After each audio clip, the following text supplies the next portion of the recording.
السلام علیکم ورحمۃ اللہ وبرکاتہ۔ آج میں آپ سب کے ساتھ قرآن پاک کی سب سے خوبصورت کہانی شیئر کرنے جا رہی ہوں۔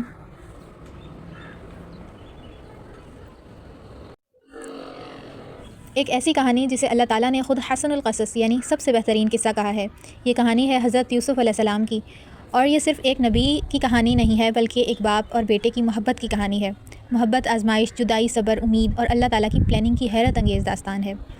تو ہم سورہ یوسف کو شروع کرتے ہیں۔ اعوذ باللہ من الشیطان الرجیم، بسم اللہ الرحمن الرحیم۔ رب اشرح لی صدری ویسر لی امری واحلل عقدۃ من لسانی یفقہوا قولی۔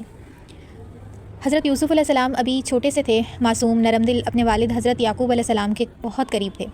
ایک رات یوسف علیہ السلام نے ایک عجیب سا خواب دیکھا کہ 11 ستارے، سورج اور چاند انہیں سجدہ کر رہے ہیں، اور وہ خوشی خوشی بھاگتے ہوئے اپنے والد کے پاس آئے اور دیکھیں والد کیسا خوبصورت رویہ رکھتے ہیں۔ انہوں نے فوراً بیٹے کی بات کو سنجیدگی سے سنا، محبت سے سنا اور سمجھداری سے جواب دیا۔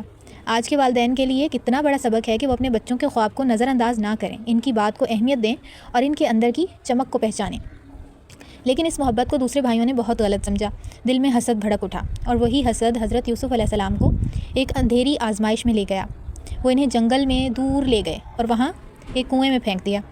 وہ کنواں بہت اندھیرا تھا، اس کنویں میں بہت تنہائی، خوف، لیکن یوسف علیہ السلام اکیلے نہیں تھے، اللہ تعالیٰ ہمیشہ ان کے ساتھ تھے۔ اور وہیں اللہ تعالیٰ نے ان کے دل میں ڈال دیا کہ ایک دن یہ سب پلٹ کر ان کے سامنے آئے گا۔ پھر وہ قافلے والوں کے ہاتھ لگے مصر پہنچے، ایک اچھے گھر میں پرورش ملی۔ زندگی ایک بار پھر بدل رہی تھی، لیکن آزمائشیں ختم نہیں ہوئیں۔ جوانی میں وہ بہت بڑے فتنے کا انہوں نے سامنا کیا، مگر یوسف علیہ السلام تو اللہ کے بندے تھے۔ انہوں نے کردار، پاکیزگی اور ایمان کی حفاظت کی، اور پھر ایک اور آزمائش، جیل کی تنہائی۔ لیکن جیل میں بھی حضرت یوسف علیہ السلام جیسے لوگوں کو نا امیدی نہیں ہوتی۔ جیل بھی ایسے لوگوں کو نہیں توڑ پائی۔ ایسے لوگ ہر جگہ اپنی روشنی بکھیرتے رہتے ہیں۔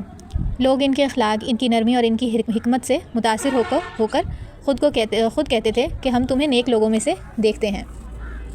پھر وہ وقت آیا کہ جب بادشاہ نے خواب دیکھا، اور اس کی تعبیر صرف حضرت یوسف علیہ السلام ہی دے سکتے تھے، اور وہ تعبیر وہ صرف ایک خواب کی وضاحت نہیں تھی بلکہ پوری قوم کو قحط سے بچانے کا ایک منصوبہ تھا۔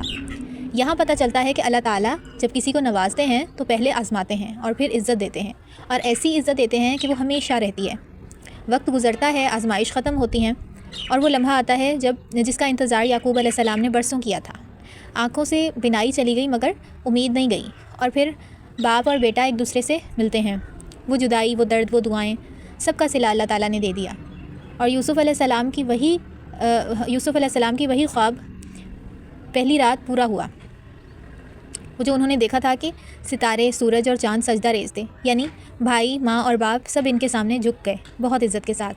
یہ ساری کہانی ہمیں یہ سبق سکھاتی ہے کہ ہمیں اللہ تعالیٰ کی پلاننگ کبھی بھی فوری نہیں سمجھ آ رہی ہوتی، لیکن دیر سے ہی صحیح سمجھ ضرور آتی ہے۔ مشکل وقت عارضی ہوتا ہے مگر اللہ کا ساتھ ہمیشہ کے لیے ہوتا ہے۔ اور سب سے بڑا سبق ہمیں اس کہانی سے ملتا ہے، وہ یہ ہے کہ صبر، تقویٰ کبھی رائیگاں نہیں جاتا۔ یہاں میں نے تھوڑی شارٹ کر کے آپ کو یہ کہانی سنائی ہے۔ اگر آپ اس سے آگے کیا ہوا تھا، کیا خواب دیکھا تھا اور آگے کیا کیا چیزیں ہوئی تھی، یہ سارا کچھ ڈیٹیل میں جاننا چاہتے ہیں تو اگلی ویڈیو لازمی دیکھیے گا۔ اور اگر آپ ہمارے چینل پر نئے ہیں تو چینل کو سبسکرائب کریں تاکہ اگلی ویڈیو اور آنے والی تمام ویڈیوز آپ تک ٹائملی پہنچتی رہیں۔ ویڈیو کو لائک کریں، چینل کو سبسکرائب کریں، اور اپنے دوستوں کے ساتھ، اپنی فیملی کے ساتھ شیئر کریں، اور مجھے اپنی دعاؤں میں یاد رکھیے گا۔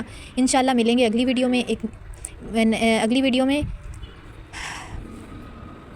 تب تک کے لیے اللہ حافظ۔